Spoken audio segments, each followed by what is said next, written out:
हाँ भाई, घर के शेर घर में हुए ढेर। जो गड़ा खोदा था स्पिन का इंडिया ने इंग्लैंड के लिए, उस गड़े में इंडिया के बैटर्स चौथे दिन हैदराबाद में खुद ही गिर गए जब 231 रन्स इंडिया की टीम चेज नहीं कर पाई। और इस शिकस्त की तकलीफ तो बहुत होगी टीम इंडिया को, क्योंकि 190 रन 190 रन की जब आप पहली इनिंग्स में लीड लगाते हैं और आपका मुकाबला आप दूसरी इनिंग्स में 231 चेस कर रहे हैं, एक ऐसे बॉलिंग अटैक से है जिसमें एक प्लेयर डेब्यू कर रहा है, टॉम हार्टली। रेहान अहमद मेरे ख्याल अपनी दूसरी या तीसरी सीरीज खेल रहे हैं। सिर्फ जैक लीच एक एक्सपीरियंस बॉलर थे।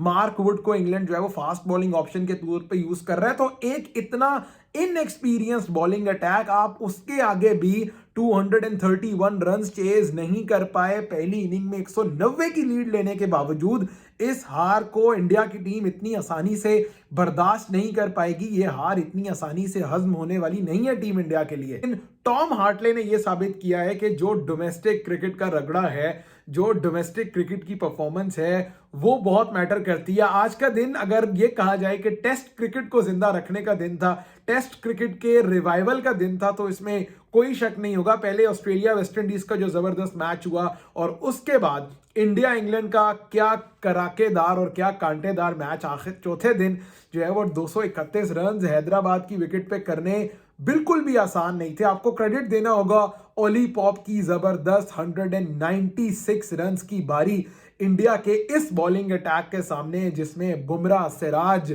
अक्षर पटेल, रविचंद्रन अश्विन, रविंद्र जडेजा, इतना बड़ा बॉलिंग अटैक, एक फेवरेबल कंडीशन इंडिया के लिए। और इसमें ओली पॉप ने 196 रन की बारी खेली है। ग्राउंड के चारों तरफ स्ट्रोक्स लगाए, रिवर्स स्वीप, स्विच हिट, और इसके अलावा फास्ट बॉलर्स को जो है वो इंप्रोवाइज किया। अच्छी बारी खेली ओली पॉप ने। लेकिन इंडिया की बैटिंग को क्या हो गया भाई? इस टीम में विराट कोहली मौजूद नहीं है तो किसी ने जिम्मेदारी से बारी नहीं करनी। जिस तरह केएल राहुल आउट हुए हैं, वो एक स्कूल बॉय एरर है कि आप ऑफ स्पिनर को बैकफुट पे खेल रहे हो और विकेटों के बिल्कुल सामने खेल रहे हो। जिस तरह श्रेयस अय्यर आउट हुए हैं, मतलब उसके अलावा जो टेल एंडर्स की विकेट है, रविंद्र जडेजा जिस तरह रन आउट हुए हैं, ऐसे लग रहा है कि ये कोई क्लब क्रिकेटर्स खेल रहे हैं। इतने बेसिक एरर्स, इतने आम और इतनी ऑब्वियस किस्म की गलतियां की हैं इंडिया के बैटर्स ने। ऐसा लग रहा था कि इंडिया ने बहुत लाइट ले लिया है। टॉम हार्टले को तो उन्होंने हलवा समझ के खेल रहे थे, जिस तरह उनकी गेंदों पे चार्ज कर रहे हैं, मतलब कोई जरूरत नहीं थी।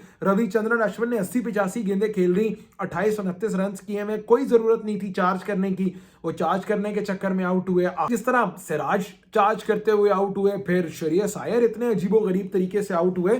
तो इंडिया की बारी, जो एक टाइम पर 95 पे सिर्फ 3 आउट थे, इंडिया ने कोई 29 रन 29 रन पर 4 विकेटें खोई। और उन 4 विकेटों में 4 बड़े खिलाड़ी, केएल राहुल, रविंद्र जडेजा, अक्षर पटेल, इसके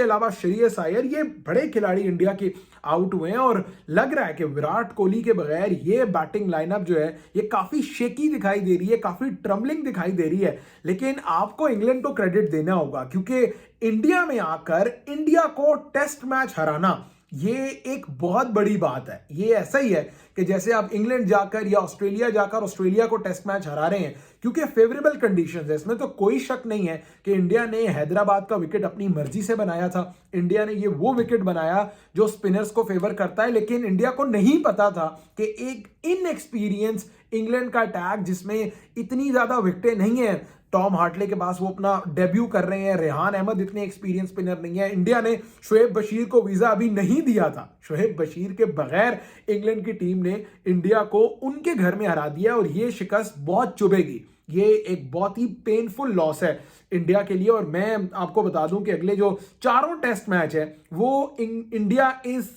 एक हार का बदला लेने के लिए रैंक टर्नर बनाएगा। आप देख लीजिएगा कि 2-2 ढाई-ढाई दिन के अंदर टेस्ट मैच खत्म हो जाएगा। इतना इतना गेंद टर्न होगा और इंडिया जो है वो अब लपेटने की कोशिश करेगा, जिस तरह 2021 के टूर में हुआ था कि पहला टेस्ट मैच हारने के बाद इंडिया ने कहा था कि अब आ जाएं आप, और अगले जो है वो अहमदाबाद में या और भी 2-3 वेन्यूज पर टेस्ट मैच खेला था और नहीं जीतने दिया था इंग्लैंड को। और अब भी ये एक बहुत बड़ा रियलिटी चेक है इंडिया के लिए कि आप अपने घर में खेल रहे हैं, अपनी मर्जी के विकेट बनाकर खेल रहे हैं, अपनी फेवरेबल कंडीशंस में खेल रहे हैं, फिर भी आपकी टीम 231 रन नहीं बना पा, थोड़ा सा ओवर कॉन्फिडेंट दिखाई दी है वैसे टीम इंडिया कि बहुत इजी ले गए कि जी एक ही फास्ट बॉलर है, जेम्स एंडरसन नहीं है, ऑली रॉबिन्सन नहीं है, हम खेल लेंगे इस बॉलिंग अटैक को।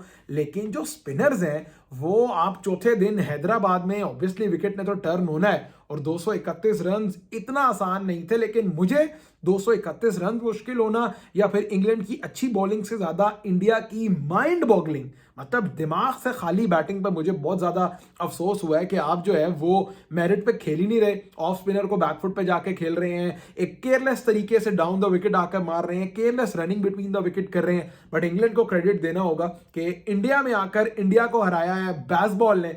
तो आप कह सकते हैं कि जो बेसबॉल की सक्सेस है उसका झंडा अब इंडिया में भी गड़ गया है।